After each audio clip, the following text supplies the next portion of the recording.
What happens when the rulers say anybody can succeed, but the pathways to success keep disappearing? We're gonna get into it. Let's get it!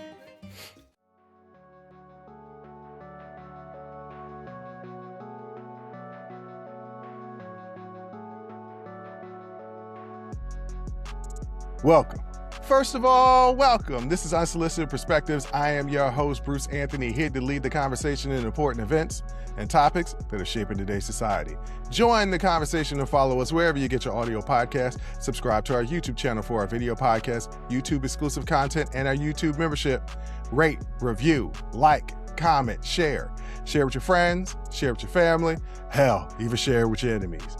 On today's episode is the Sibling Happy Hour. I'm here with my sis, Jay Andrea. We're going to be dilly-dadding a little bit. Then we're going to be talking about income classes. And then we're going to be talking about crack cocaine. But that's enough for the intro. Let's get to the show.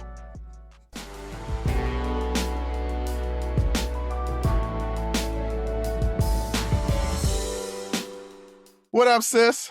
What up, brother? I can't call it.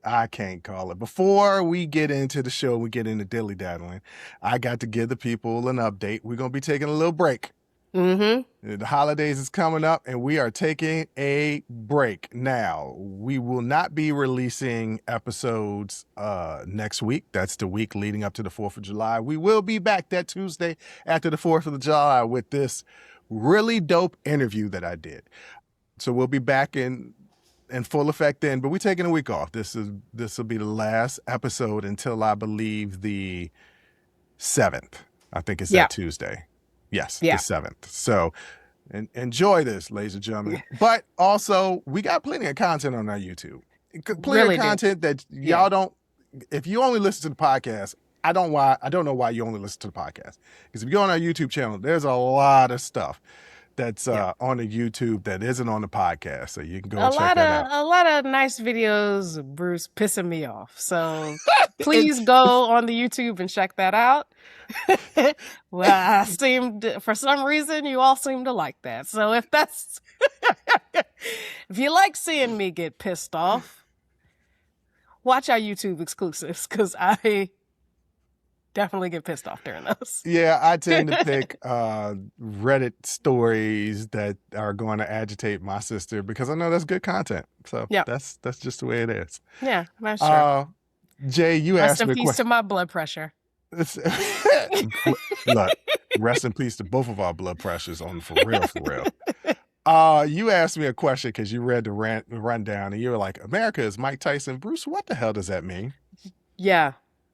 All right, so I came up with this dope analogy today. Okay. I was talking to somebody, and they were talking about this conflict with Iran. Mm-hmm. And they basically said something that was just like, we'll wipe the floor with Iran. And I was like, okay, explain to me how you feel like we'll wipe the floor with Iran. They don't have the infrastructure to handle us. We got more artillery, more bombs, and anything like that. And I was okay. Well, we do. No, we absolutely do. We've been using a lot of them. The majority of them. But I said, okay, you're right, but I don't think that automatically equals us just rolling over them. I was like, Vietnam. Well, that's the point I was going to get to. I was like, if anything, history has proven that we just don't roll over people. And then I asked them a simple question. When was the last war that we won? War or conflict? Or conflict? Yeah. And they were like, and I was like, exactly. It's World War II. They tried to say Vietnam, and I was like, nope, that was a stalemate. Then they said, well, Korea. I was like, no, that was a stalemate. It's like the last war that we won was World War II. Now, some people out there are going to come out and say, well, what about Desert Storm? Okay. Saddam was still in power after Desert Storm. So what about the war? What about the Iraq war in 2003? Okay, yeah, no. I mean, like military, like we toppled that regime, but did we win? We didn't really accomplish the goals that we set out to accomplish. Right. After we toppled the regime, so I can't claim that as a victory. But if you want to claim that as a victory, okay, cool. So you go all the way back to 1945 to 2003. We've had a lot of conflicts in between there that we haven't won. And they were like, what are you trying to say? I was like, America is Mike Tyson. And they're like, what do you mean by that? When you look at Mike Tyson's career, I saw somebody telling a story. It was on Juvenile and Manny Fresh's podcast. And they were telling the story. Juvenile and Manny Fresh have a podcast? Yes, they do. I don't know the name of it, but ladies and gentlemen, Juvenile and Manny Fresh have a podcast. Boy, oh boy. All right. Right. Everybody got a podcast. Tongue in cheek here. Everybody Wink, got a podcast. And they were talking about, Mike Tyson came in the hood with no socks, Timberlands on, and just taking people's weed. And everybody was like, that's Mike Tyson. Nobody's messing with Mike Tyson. And I was like, yeah. But then I thought to myself, no, it's the aura. It's the myth of Mike Tyson. Because Mike Tyson hasn't won a significant fight against a quality opponent since 1995. Yeah. We just saw him fight Jake Paul, and look like a very old man. Well, he is. He is. But if you ask people about Mike Tyson, they say, man, I ain't messing with no Mike Tyson. I ain't messing with Mike. Because we've seen him knock people out. Not recently. That's the point I'm trying to make. Yes. Not recently. We've seen him knock people out. Not recently. But if he even has a little bit of that left in the tank, that aura is enough where we're just like, no, we're not going to mess with him. Okay, so I get it. But he's proven that he doesn't have that little bit left in the tank. Right. He doesn't. So then you get small fries like Jake Paul challenging him. Who still win the fight. And this is the point I'm trying to make, right? Yeah. To ordinary people that grew up watching Mike Tyson knock people out, he still has this aura that even though when we've seen him getting beat consistently in fights, brutalized in fights, we still have this idea that he's big and bad and we're scared of him. But fighters aren't scared of him because they see he's not what he was. Now I said, compare that to Iran when they was like, what about if the U.S. does an invasion, a ground invasion? And they was like, we welcome it. And then Americans was like, are they stupid? No, because they're looking at history and they're saying, when has America been that mighty thing that they once were? It's been a very, very long time. So America has this aura, especially for Americans, that we're this big, mighty thing, when in reality, it's all a bunch of window dressing. Yeah. Mike still got the muscles. Mike still got muscles. When he's sparring, he still looks dangerous. We have the military might. We got all the bombs and missiles and planes and all that stuff. And we'll hit you. Mike can still hit you and it will hurt. But that don't mean it's going to knock you out. It will hurt. It will hurt, but it don't mean it'll knock you out. So that's why I said America is Mike Tyson.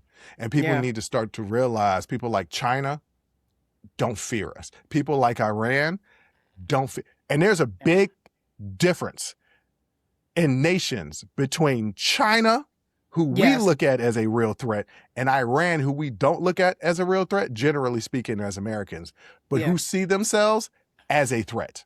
Yes. So America is Mike Tyson. They can honestly make AI Lego rap songs about us and bring us to our knees, to be honest. Like, they didn't bring us to our knees. Look, I felt it. It hurt.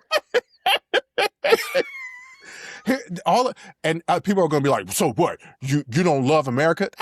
Those words didn't come out of my mouth.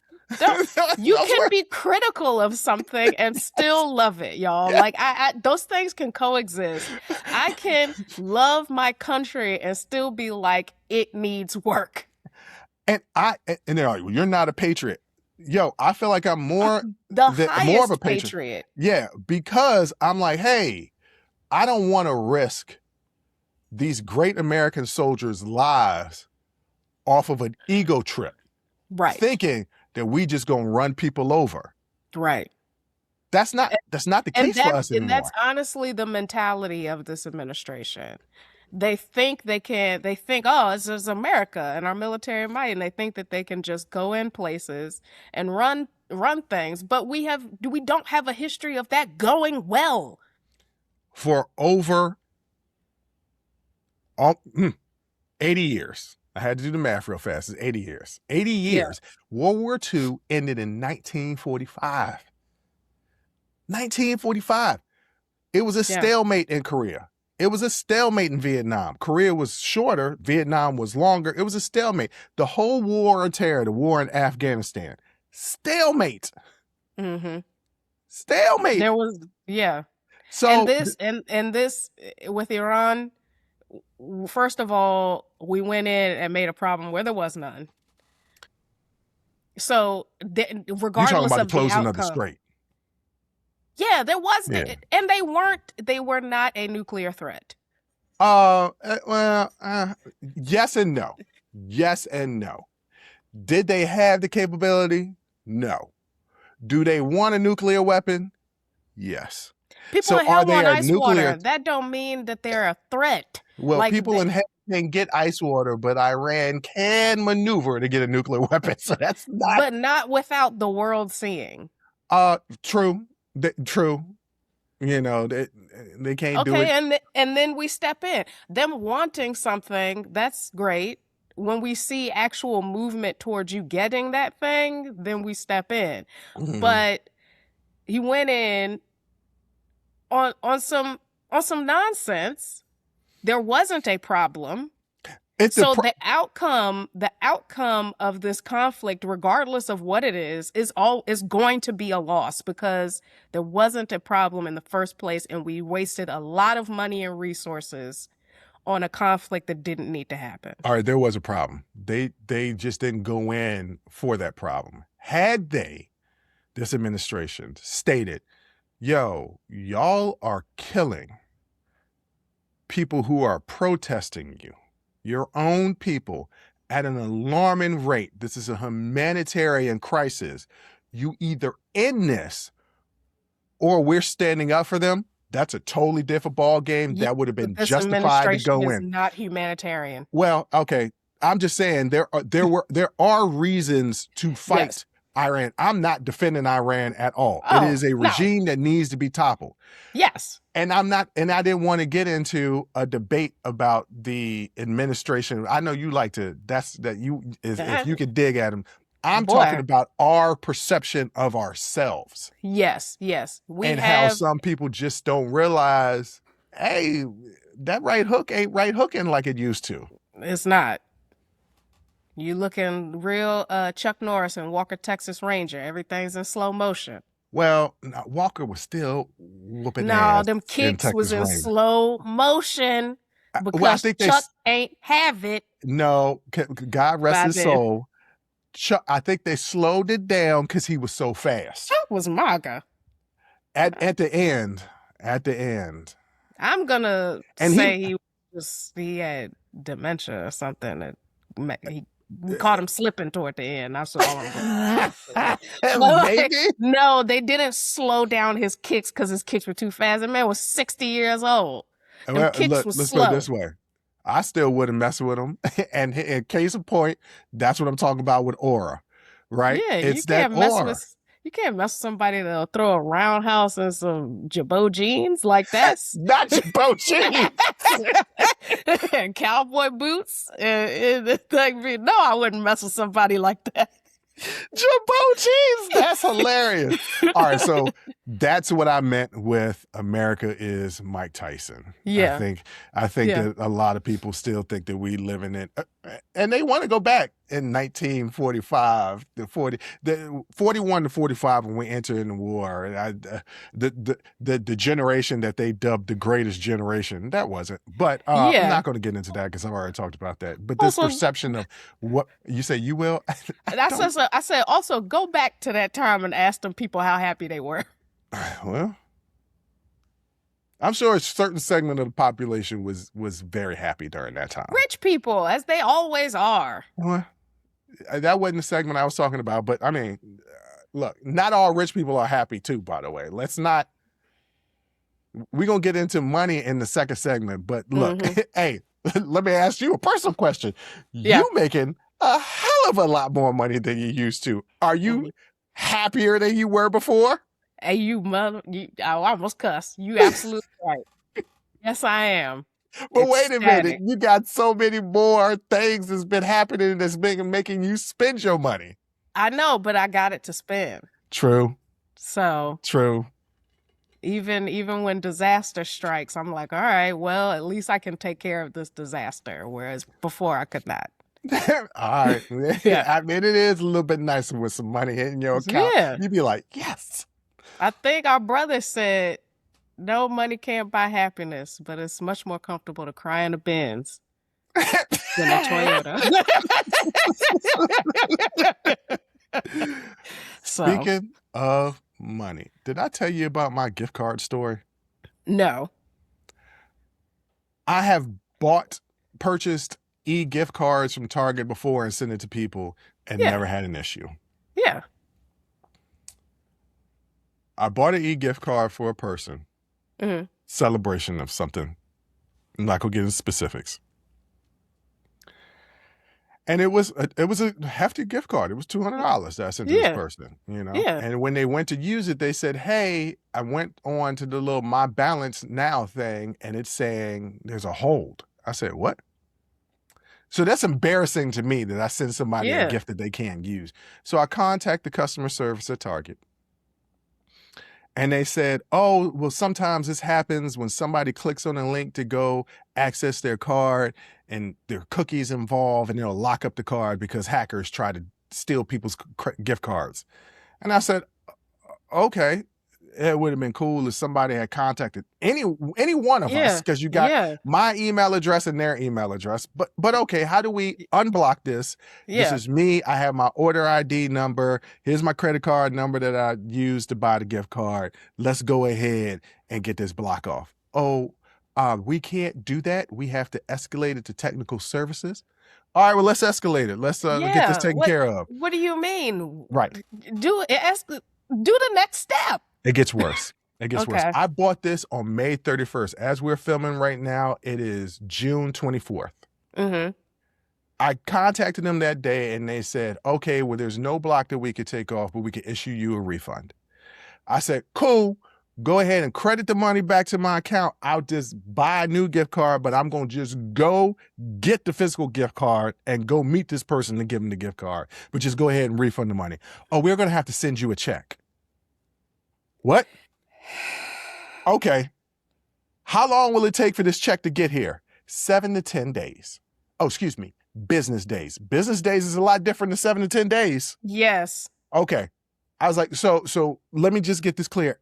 And please forgive my angst as I describe what I think you're telling me.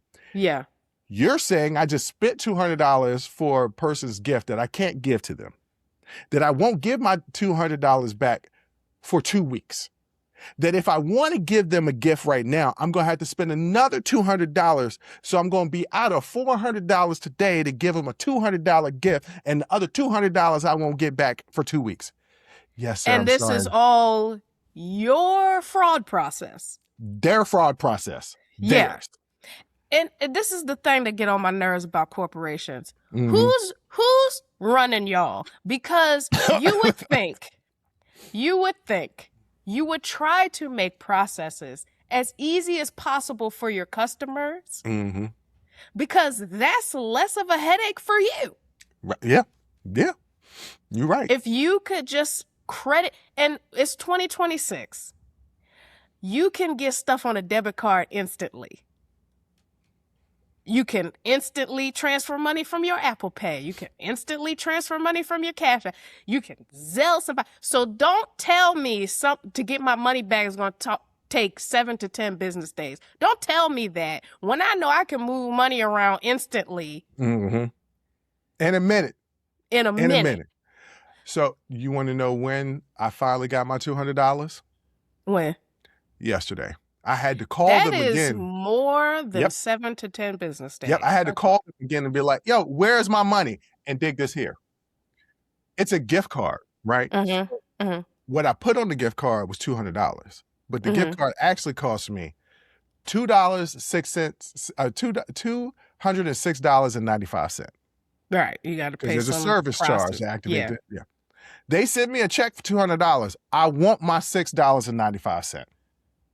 Yeah. Where's my $6.95? Yeah. So you done made me wait damn near a month to get my money back. We're the 24th. There's no 31st days in June. But if there was, it would be a week from now. Yeah. Which meant it would have been an entire month for me to get my money, right? Yeah. Yeah. And you leaving out my $6.95? No, I want all my money. I need that $6.95. What they should have done something for pain and is suffering. sent me an extra gift card to be like, we apologize. Because what happens now is because of this one instance and this horrible customer service experience, I will never get a gift card from Target ever again. Also, we supposed to still be boycotting them. Yeah, well, I forgot about that. Oh, we boycotting a lot of things, and I can't keep up. I think that's just the one thing. No, it's always something. It is always something. It is always something. That is. I can't exist in this country without us having to boycott something because we found out Chuck Norris broke my heart. Yeah, Mine Norris too. I was a huge I love Chuck Norris. All his movies, sidekicks. Come on. Next thing you're going to tell me, if Julia Roberts ever turned MAGA, especially after Martin Luther the King family. No, it was Martin Luther the King. Martin Luther the King paid for her to be born. If she had ever turned MAGA, just go ahead and end the entire world tonight. Yeah, we don't even want it. I don't even want it no more. I don't even want it no more. Throw the whole thing away. Not America's sweetheart. I mean, is she America's sweetheart? I don't know. I think it's Sandra Bullock. I don't know. I don't know, because she got that controversy from The Blind Side. That's true. I mean, it ain't her. Know. She didn't know when she took the role that the lady. But you know, she associated with it. And then she has her own black son, and it's like Sandra. Sandra got a black son? Yes, her son Louis. All right, she can have a black man too. On that note, we're going to get into something that Jay wanted to discuss, and it's about money. Go figure. We're going to get into that next.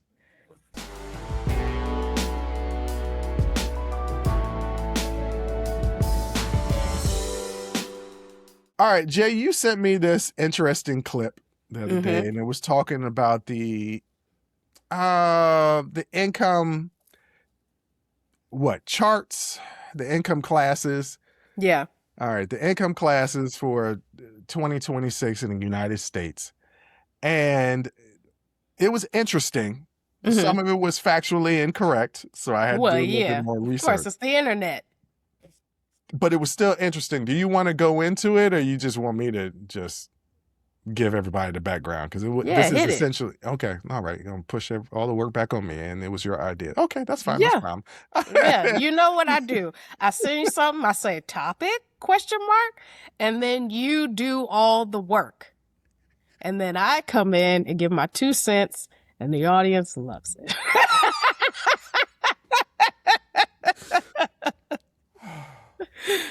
That's how it goes. That is the premise of this show. That's it. All right. So there is a chart going around claiming to lay out the 2026 income classes in America, poverty all the way up to upper income, with the exact dollar cutoffs. We're going to run down a little bit of what it is. So the viral chart blends 2 real sources, the Federal Poverty Guideline and Pew's Research income tiers, but inverts extra categories neither source actually uses. So this is what they actually, they made their own thing. They made their off thing of real sources. Yeah. So here's what's real. 2026, the federal poverty line for one person. That's just a one-person household. It's just them living and surviving on their own. It's $15,960. There are people out there trying to... American. Per year. There's people out there, and they consider that the federal poverty line. Now, we're going to get into geography later. Then Pew has real tiers, the national median household income, which is 83,730, and that's sized for a 3-person household. So what would typically be a mom, dad, and a child, right? Median is 83,730. Lower income falls roughly under 55,000 a year, and median income ranges from the 55 of the lower tier to $167,000 a year, with the upper income above $167,000 a year. Okay. What the clip did is it split up Pew's single middle income, that 55 to 167, and built in 3 made up tiers, but like Gotcha. lower middle, and then upper middle. And so basically they did like from 55 to 83 is the lower middle, from 83 to like 115, 120 was the middle, and then from that number 120 to 167 was the upper middle, which I mean, that kind of fits. That's not an official thing, but that kind of fits. Yeah. Here's what's crazy, and I got to go back to 2024 to get these statistics. The median household income based by race in 2024. For Black folks, it was $56,000 a year. For Native Americans, it was $59,000 a year. For Hispanic, it was almost $71,000 a year. For white folks, it was $92,000 a year. And for Asian folks, it was $121,000 a year. But dig this here. The wealth gap is even worse. The Black median household net worth is $33,000 a year, as opposed to the group that has the highest net worth, Asian Americans, at $384,000 a year. The middle class has shrunk for 50 years straight. 61% of Americans in 1971, down to 51% in 2023, while the lower income and upper income tiers both grew. So that's what's going on in America today. And when you look at those raw numbers, it's crazy. $16,000 is the poverty line. No, it's not. You gotta make another 20,000 to hit poverty. That number is abysmally low. I feel like even if you live in a rural area and you have roommates, how much is your rent to live where 15,000 is sustainable? Yeah, I don't know. Because you got to also think life is not just rent. We have a lot more expenses now than we did previously. We didn't used to, in the 50s, pay for cable. Nobody was paying a cell phone bill or internet bill. Now, what some people will say are those are luxuries. You don't necessarily have to have any of those. Please, if you don't have a phone or internet, you can't work from home? Well, no, you can't work from home, but I don't think anybody making $15,000 a year is working from home anyway. Right. But I was like, but you don't even have the opportunity to. Yeah, no, you can't. Well, the thing that drives me crazy is $15,000 is not take home. That's what they make. Yeah. You still got to pay taxes even if you are $15,000. You still got to pay taxes. So I'm like, what are they bringing home? $1,000 a month? Even if your rent is $500 a month, you still got to pay for food. I think there should be a floor to paying federal taxes. I think there is. It needs to be a lot higher than whatever it is. Like my thing is, if high? Just because you don't want to pay federal taxes? No, like 30,000. If you make less than 30,000, you're exempt. Because, like, honestly, I think 30,000 still it's gotta be. It's still gonna be you in a low income area or rural area, something like that. No, I think the floor for paying income tax, I don't know what it is, but it needs to be a lot higher than what it is. Because if you still have to pay taxes and you're at the federal poverty line, that's wicked. So get this.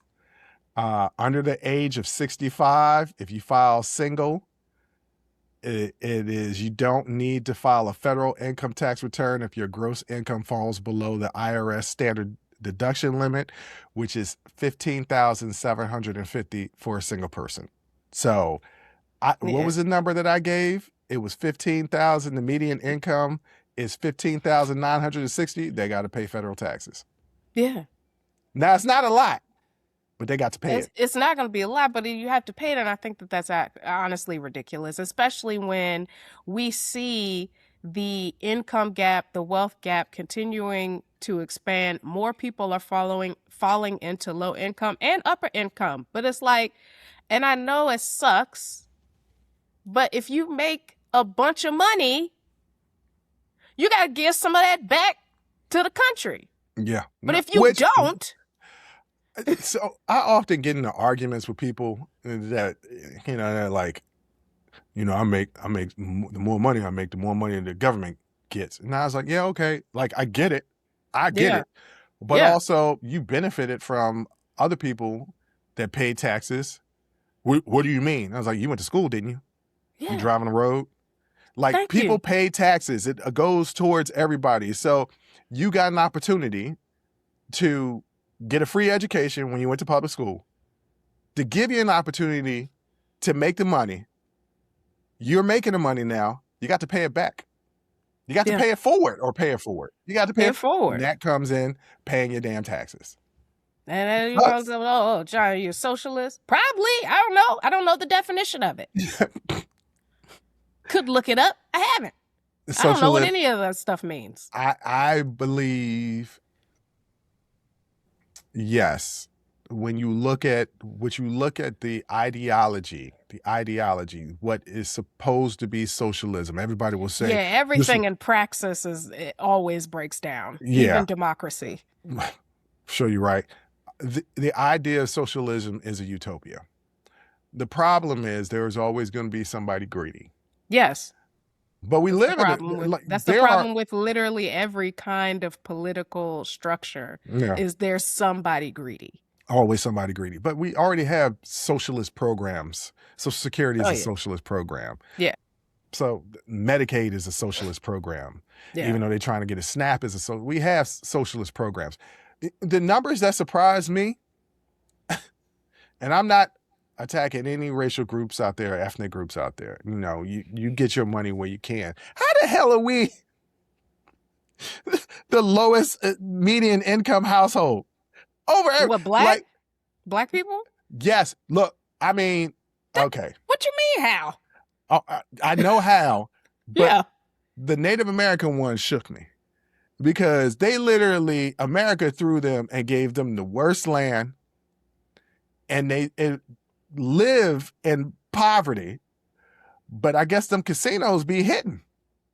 Yeah, I mean, I don't know. I don't know enough about. Me neither. I'm just making jokes, ladies and gentlemen. I don't know why. I don't know enough about the economy of Native Americans in this country, but as far as black people being at the bottom, I mean, that's by design. So that's by design. Yeah. And the fact that our net worth is $33,000 on average. Or the median, not even on average. This is the middle number.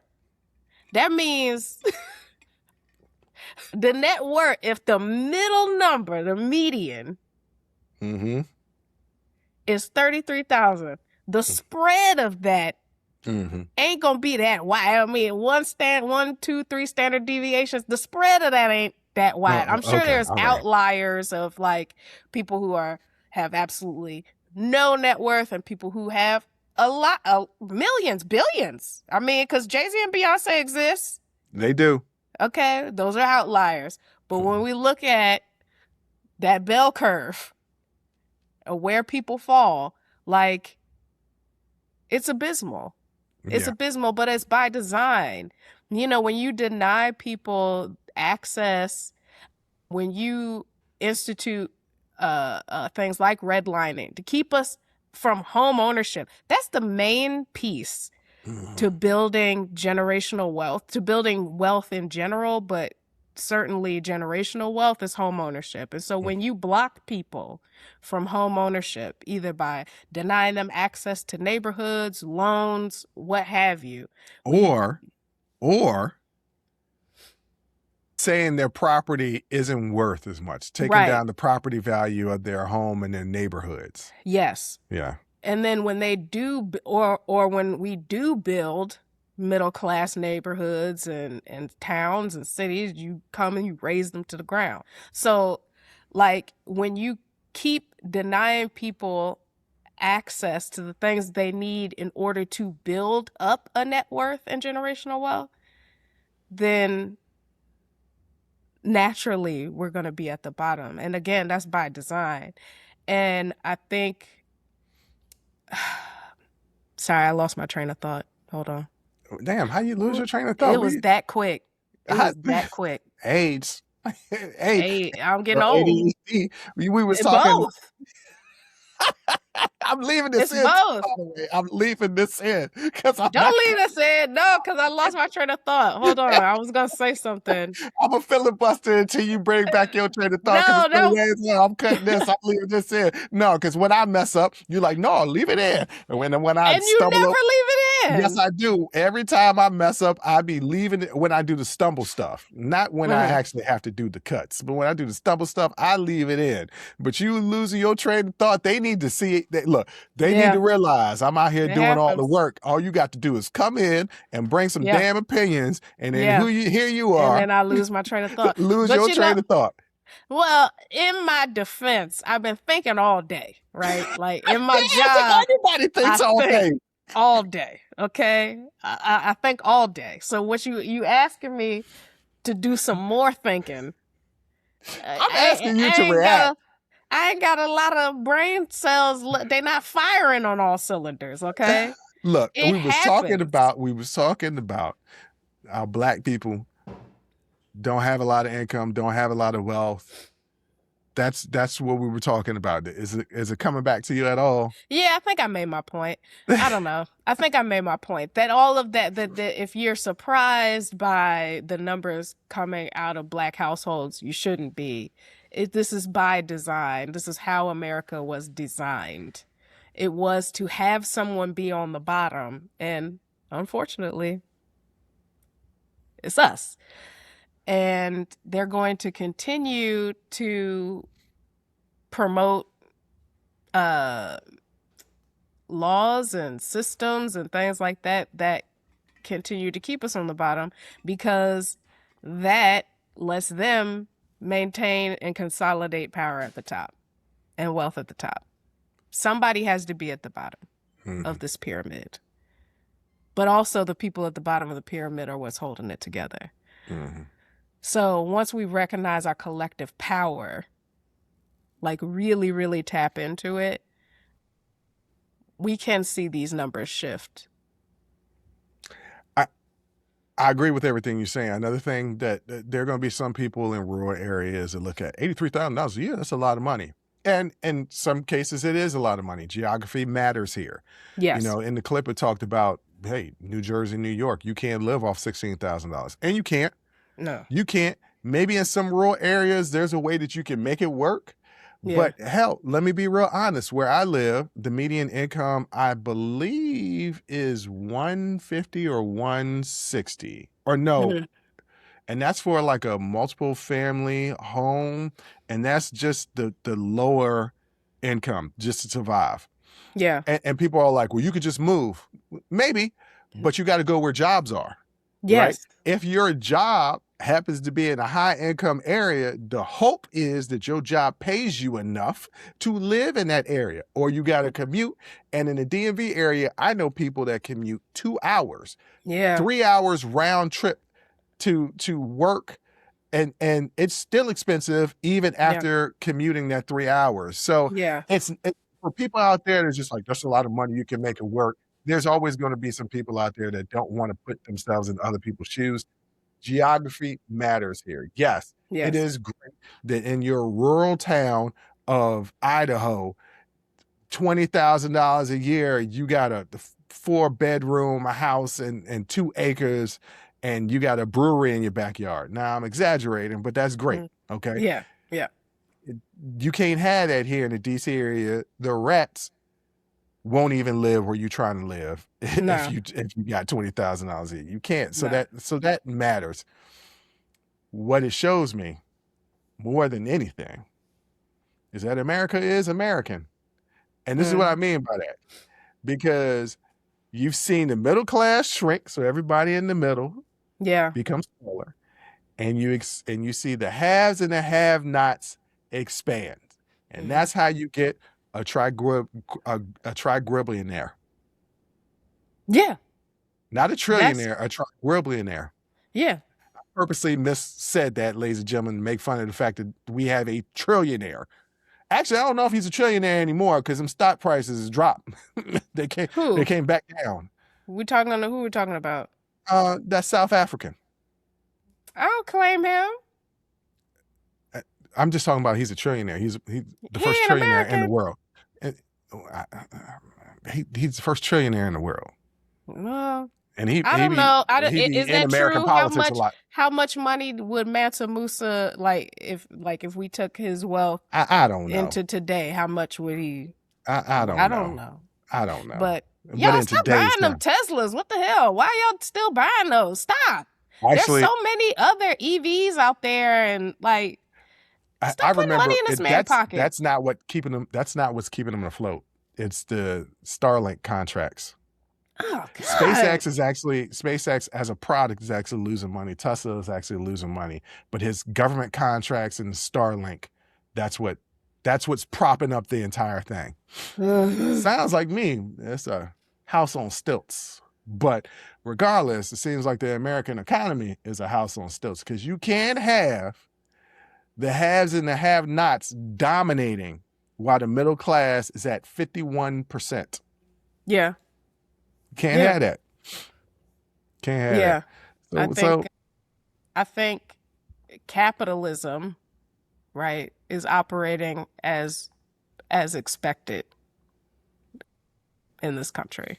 Yeah. And that's why you're seeing the middle class essentially disappear. I mean, what's also crazy to me is that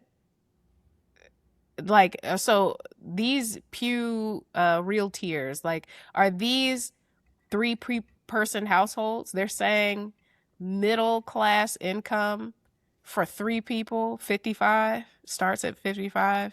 Yeah, because you got to take into effect, once again, in the areas that you live, that's not a lot of money, but in other areas it is, and it's the median, right? So it's taking in everything. So yeah, I mean, you're going to have, just like when we was in class and you had the grade on that curve, you'd be mad as hell when somebody aced it. You're like, yo, you messed up the curve. Yeah. So you got the outliers need to drop them. You can't drop them, then that's not median. That's not what that is. That's not how you do calculations, okay? You can't just drop them outliers. No, you can't just do that.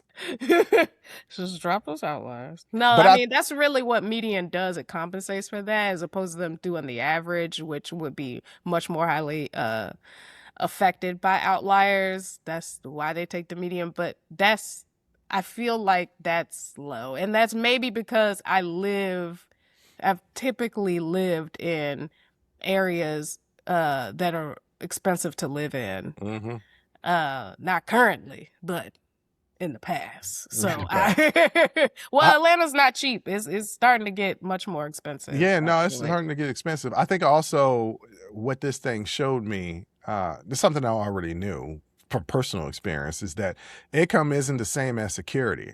Right? Mm-hmm. Like the net worth gap, the actual cushion like a family or a person have, is way more extreme than the paycheck gap. So like you could be living right next to your neighbor and y'all bring home the same paycheck, but did they have help putting down that down payment? Mm-hmm.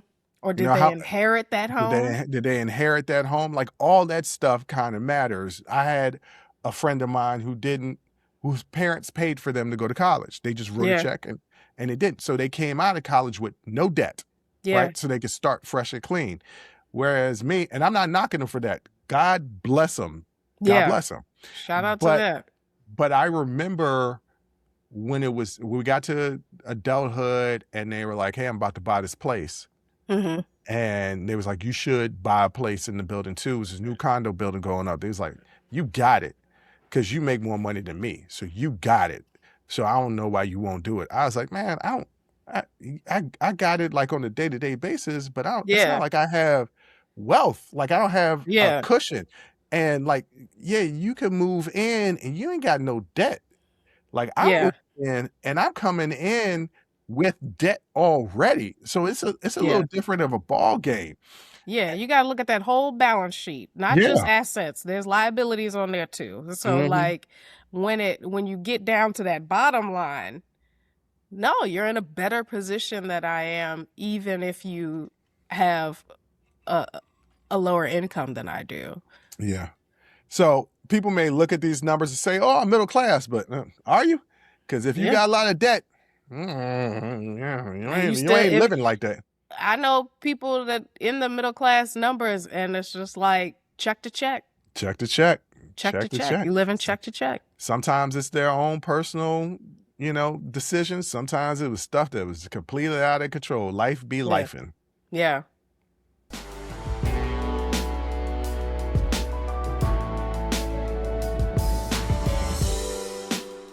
Jay, this was not going to be a topic, but I thought about it this morning and I was like, no, this is going to be a whole segment because I think it ties in good to everything that we were talking about already.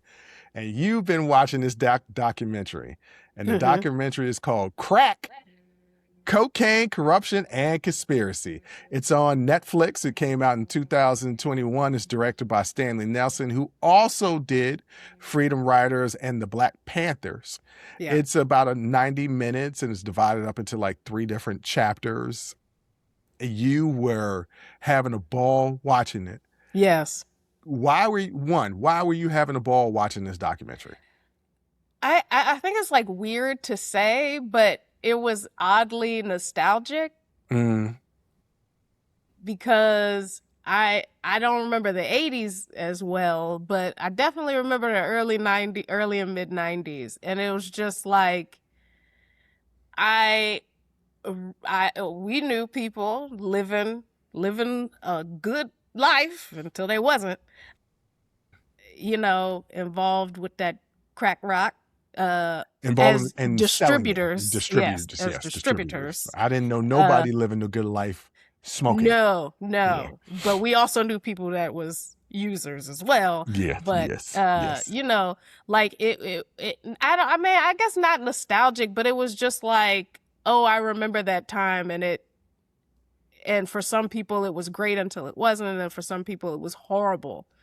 And I think this documentary did a really good job of talking about all the nuances of not just crack, but the war on drugs in general, how it started, the hypocrisy, the involvement of the U.S. government in the proliferation of crack cocaine throughout the United States, but specifically how it ravaged urban areas, Black and brown areas, to be quite honest, low income Black and brown areas. So I think it really did, it gave you a good overview of like, yeah, we were living the high life and making money and this, that, and the third, but there are places that, including where I live, that still have not recovered from the devastation that was crack. Yeah. So like it's divided up into 3 chapters. Greed is good. They call it crack and street capitalists. And basically they start out talking about America in the 80s, the extravagance, the lifestyles of the rich and famous, the people living a luxury lifestyle because there was a lot of disenfranchised white voters and they voted to put Reagan in office, and Reagan did this Reaganomics type of economics. It's still trickling to the point now. That's the reason why the wage gap is so disparaged, and lower income people and higher income people have grown as opposed to the middle gap shrinking. Mm-hmm. And at that time, cocaine was just a luxury drug. Like I mean, it was expensive. It was expensive. People like AZ and Rich Porter was selling that powder on the corner. But but it was seen as in the 80s, cocaine was seen as a drug of the elite. Mm-hmm. It was expensive to get, and it was just a party drug. Like nobody was checking for cocaine at all. And mm-hmm. and it was, the reason was behind who was using it. Mm-hmm. Right? Like, who was using it? The whole thing about the war on drugs, to me, has always been about where the money is going, who is getting rich. And when you start seeing Black and brown people getting rich, then people start to have a problem. It wasn't so, yes, and it wasn't solely just that. Yeah. Is powder cocaine just as deadly as crack cocaine? Kind of, sort of, maybe not. I think crack devastates the body in a way that cocaine might take a little longer to get you there. Cocaine just takes longer to get there. Crack is faster. That's it. And supposedly, I've never done either one of them, but supposedly the hit from crack is quicker. Yes, than the snort of cocaine. Like it hits your brain within a few minutes. But more importantly, what happened was there was a flood in the early mid 80s of cocaine, and the prices dropped. And then they learned how to cook cocaine, which later became crack. Crack also, once again, that's a politicized word. What nobody calling it crack on the streets at the time that it was originated. It had different names in different areas, but a lot of people was calling it base. Yes. Base is what it was called. It wasn't crack. Crack was one of them words that somebody on TV said something, and it just kind of took on the name. But what it did was create a mass market because it was a lot cheaper. Instead of buying a $50 bag of ounce cocaine, you can buy a $5 crack rock. And so that opened up the market. And so a lot of these young dealers was getting rich. And that was the part that was funny in the documentary. Yes. Is these former drug dealers talking about how much fun they had. We was having a ball. That was like, I was like, okay, when they gonna get to the part where crack is devastating? Because right now it looks like a lot of fun. They were talking to former users and they were like, I mean, when it hits you, it's like, I can walk from here to the moon. And I'm like, okay, this sounds great. And so you and I have had this conversation before of why I would never use cocaine. And it is because I know I'm going to get addicted to cocaine. The first time I have it, I'm going to have such a ball. Like, I'm going to have so much fun that I'm be like, oh, let's do it again. Next thing you know, y'all are staging the intervention. So I know I can never do cocaine. I know my personality that I'll be like, it's a party. We agree on that as far as the powder is concerned. Yeah. That rock is something different because we grew up in Dare. We grew up in Dare. So if you are a millennial and you took Dare, they scared the hell out of you about crack rock. Yeah. And here's a crazy thing. We're not promoting drugs, but here's a crazy thing. I know people who were casual crack smokers. They described it as soon as you smoke crack, you addicted and you're going to swell up and then start to want to give fellatio to strangers on the street for cash. Yeah. Okay. That's what they described it of. Now, because that was my introduction, I will never smoke crack because I don't ever want to be, like Whitney said, crack is whack. I wouldn't, there are certain drugs I would never do, like crack, meth, bath salts, just because of what they do to you physically. You know, I don't want my teeth falling on my head, my skin all. I don't want you to look at me and be like, oh, she on that stuff. Like, I don't know. And maybe that's vain. Yeah. But if vanity keeps me from doing hard drugs. You say you take it hard. That's fine. That's fine with me. Yeah. I also love how the documentary told the history of it. Now, Yes. did America flood the streets with cocaine? No. They just turned this way and looked over here. Yeah, they turned their while head. it was happening over here. Did the CIA bring in drugs into the U.S.? Technically, no. Technically, yeah. No, technically, it was on no. the planes coming back. It was on the planes coming back, And but they weren't. loaded it onto the planes. No. They testified before the Senate that they loaded 17 duffel bags and a couple boxes. And what was in those duffel bags and boxes? Cocaine. But they could turn a blind eye if it doesn't get said what it is.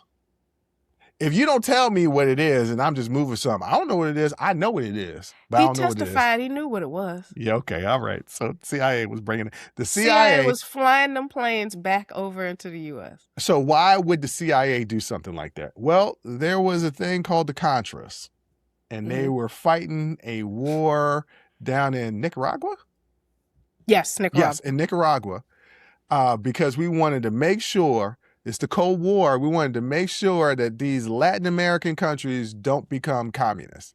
Yes. So we're funding the Contras illegally, might I add, because the Congress had told Reagan he couldn't do this. Yeah. And Reagan was like, I'm going to do it anyway. Or what they like to say is that Reagan was senile at this time and wasn't in control, and the people around him was the ones doing it. Whatever, it was his administration. Right.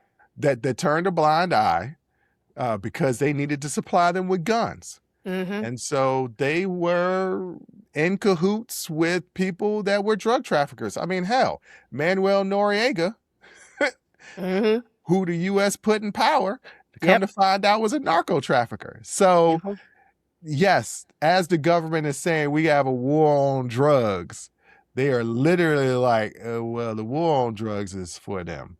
Yes. And then we got to the 1986 Anti-Drug Abuse Act, which created that 100-to-1 ratio sentencing disparity. Now, I've talked about it before. I know this from knowing people who got wrapped up in the dope gang, you know what I'm saying, and did time. Whoops, sorry. Yeah, you didn't drop your mic. You made me drop my mic because you just started talking different. As if you were talking from personal experience, and not you me, are not. Personal as in not new folks. There's people in the dope game, you know. No, yeah, let's bring the microphone up to your mouth when you're talking next time. Yeah. All right, and I wrote a paper my freshman year in college about and it was called the racial inequality of drug laws. And my professor was an older white lady, and she gave me a C on the paper. Now you proofed the paper, so I know it was at least a B paper.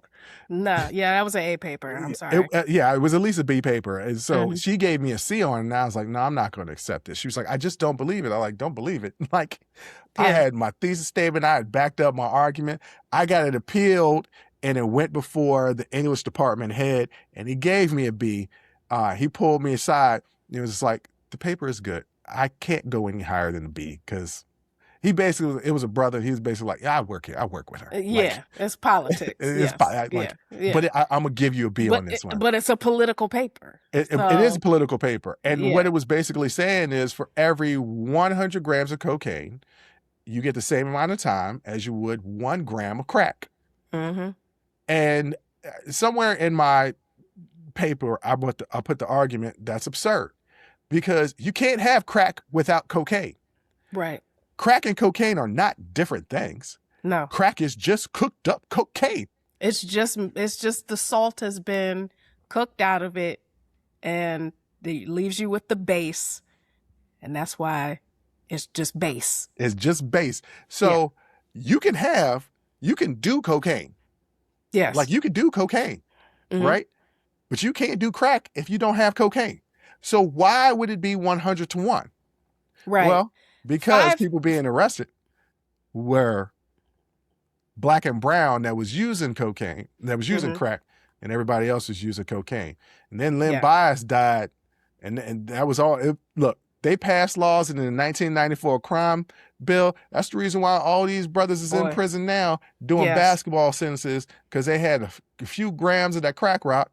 And because it's 100-to-1 sentencing, they got 54 years. And that's what I'm talking about, basketball.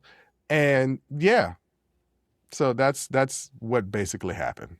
Yeah. And, 500 grams of powder cocaine you could sell. 5 grams of crack you gonna do. So it's you know what I'm saying? So 5 grams of crack too. But my point is, you're penalizing the user. The 100-to-1 sentencing disparity is a penalization of the user, when what you should have done was got them the medical and psychological help and resources. They should have put them in rehab, because it is a health crisis.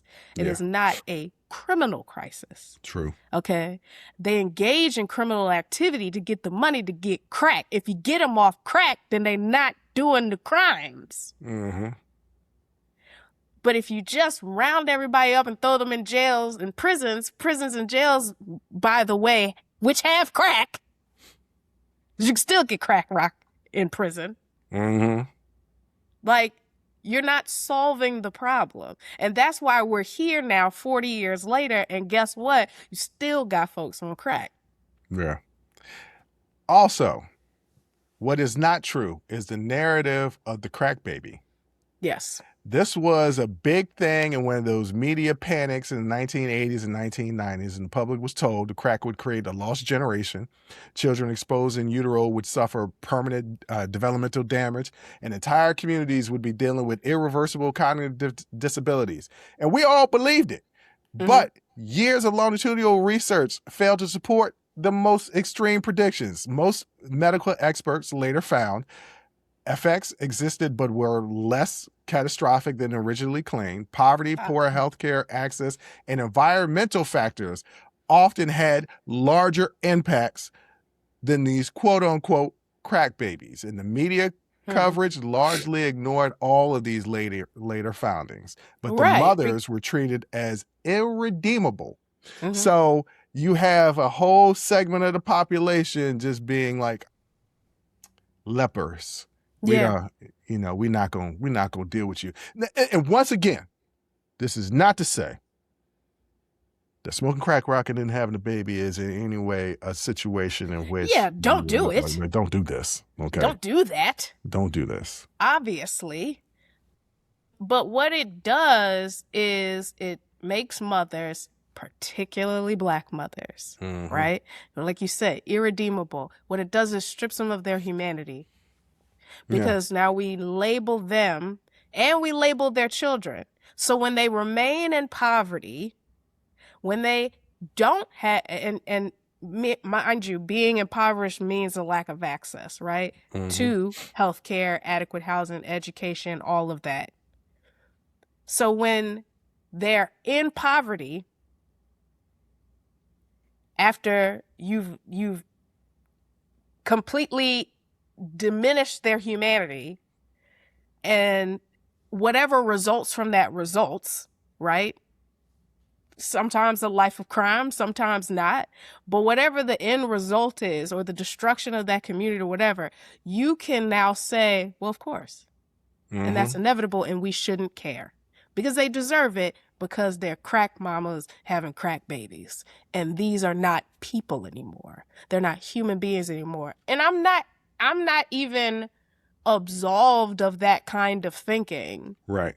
Where, I had a friend of mine say she found out a friend of hers smoking crack casually. And she was like, hey, we can't be friends no more. And even I had to catch myself and be like, even I was like, yeah, he's smoking crack. I don't want no crackhead around you. But because you can label someone like that, it diminishes their humanity, and you forget that what they are suffering from is a health crisis. Right. And that what they need is rehab. What they need are social programs built into the community to help people get off of these kinds of drugs. And if you cover that in the media, then people are going to start asking, well, why aren't we doing that? Because and then the government has to do something. Yeah, but you bring up an interesting point. The economic conditions behind the epidemic of this drug use that was the crack era, right? Crack doesn't appear in healthy, thriving communities. Many of these neighborhoods were already struggling before crack arrived, because factories had been closed, loss of manufacturing jobs, yes, deindustrialization, urban disinvestment, yes, shrinking economic opportunities for young people. Legal economic pathways were disappearing. So drug dealing became one of the few visible ways to make money. Yeah, you think that you don't, a lot of people don't think about urban de-investment, right? But it's something as simple as a grocery store. Mm-hmm.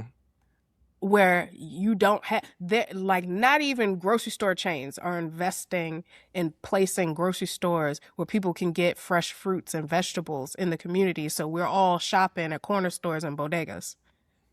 Right. Like, it's even something like that is so detrimental to a community.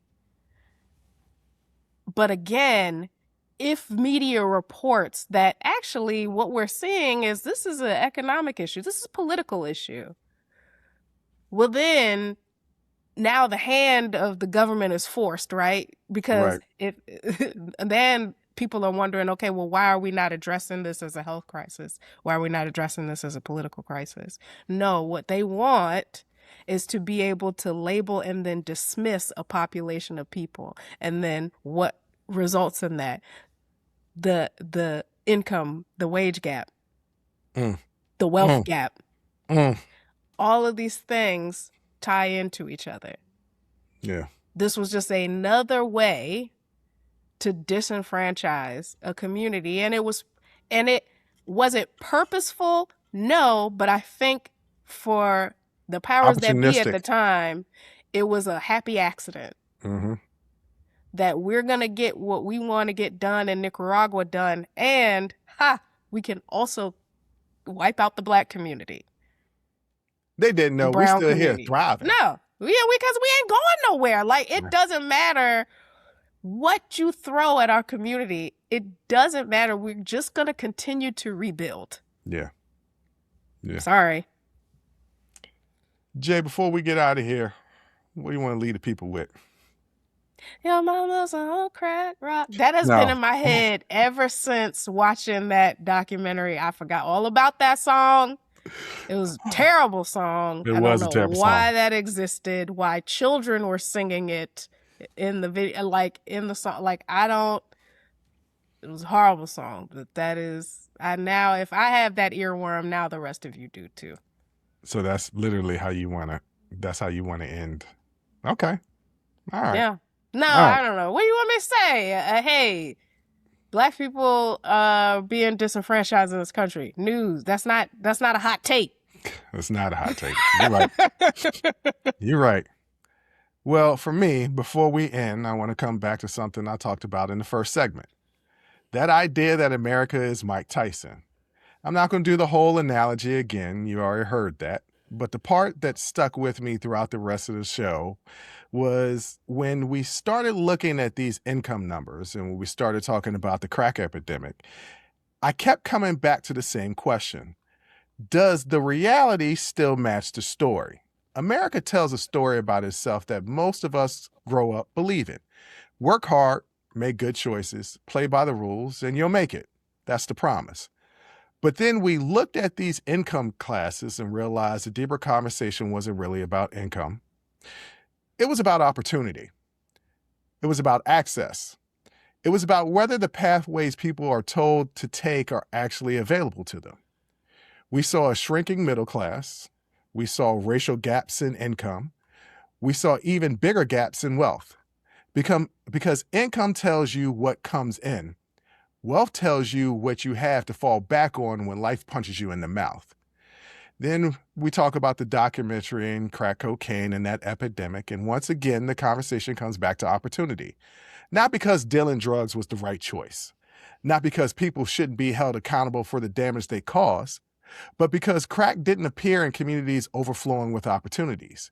It appeared in communities where factories had closed, jobs had disappeared, investments had dried up, and economic pathways were shrinking. And into that vacuum stepped an underground economy, not because it was moral, not because it was good, but because people will always search for an opportunity wherever they think they can find it. And that's where I think we often get these conversations wrong. We want every story to be simple. We want heroes and villains. We want someone to blame. But life is usually way more complicated than that. People don't want to talk about this, but accountability and context are not enemies. A person can make a bad choice and still be operating inside of a bad system. A government can fail people without removing their responsibility for their own actions. A community can be victimized and still have members who hurt that same community. Those things can be true at the same time. What struck me about both topics is how often Americans are told that success or failure is entirely the result of individual decisions. Once again, work hard, make good choices, pull yourself up by your bootstraps. But if that were the whole story, geography wouldn't matter. Family wealth wouldn't matter. Race wouldn't matter. Access wouldn't matter. But clearly they do. The data we discussed today shows that. History shows us that. Our lived experiences show us that. Now, don't get me wrong. I'm not saying America is completely broken. I'm not saying success isn't possible. I've built businesses. I've created opportunities for myself. I know success can happen. But if we're going to judge a system honestly, we can't only look at people who beat the odds. We also have to look at the odds themselves, because some people are climbing a ladder while others are trying to climb a wall. And maybe that's the real question underneath everything that we talked about today. America still sells a dream with the same confidence it always has. But does the reality still match the story? Not whether people should take responsibility for their choices. They should. Not whether people can still succeed. They can. The question is whether they're willing to be honest about the difference between what is possible and what is probable. Because those aren't the same things. It's possible to make it. It's possible to build wealth. It's possible to climb out of poverty. It's possible to beat the odds. But when millions of people are working, struggling, falling behind, and wondering why the promise never showed up for them, maybe the conversation shouldn't start with what they did wrong. Maybe it should start with whether the system is delivering what it promised. Because eventually, every nation, every institution, and every idea has to answer the same question. Are you living off your reputation, or are you living up to it? And that's the uncomfortable part people don't want to talk about. But on that note, ladies and gentlemen, I want to thank you for listening. I want to thank you for watching. And until next time, as always, I'll holla. Woo! That was a hell of a show. Thank you for rocking with us here on Unsolicited Perspectives with Bruce Anthony. Now, before you go, don't forget to follow, subscribe, like, comment, and share our podcast wherever you're listening or watching it to it. Pass it along to your friends. If you enjoy it, that means the people that you rock will enjoy it also. So share the wealth, share the knowledge, share the noise. And for all those people that say, well, I don't have a YouTube. If you have a Gmail account, you have a YouTube. Subscribe to our YouTube channel where you can actually watch our video podcast and YouTube exclusive content. But the real party is on our Patreon page, After Hours Uncensored and Talking Straight-ish. After Hours Uncensored is another show with my sister. And once again, the key word there is uncensored. Those are exclusively on our Patreon page. Jump onto our website at unsolicitedperspective.com for all things us. That's where you can get all of our audio, video, our blogs, and even buy our merch. And if you really feel generous and want to help us out, you can donate on our donations page. Donations go strictly to improving our software and hardware so we can keep giving you guys good content that you can clearly listen to and that you can clearly see. So any donation would be appreciative. Most importantly, I want to say thank you, thank you for listening and watching and supporting us. And I'll catch you next time. Audi 5000. Peace.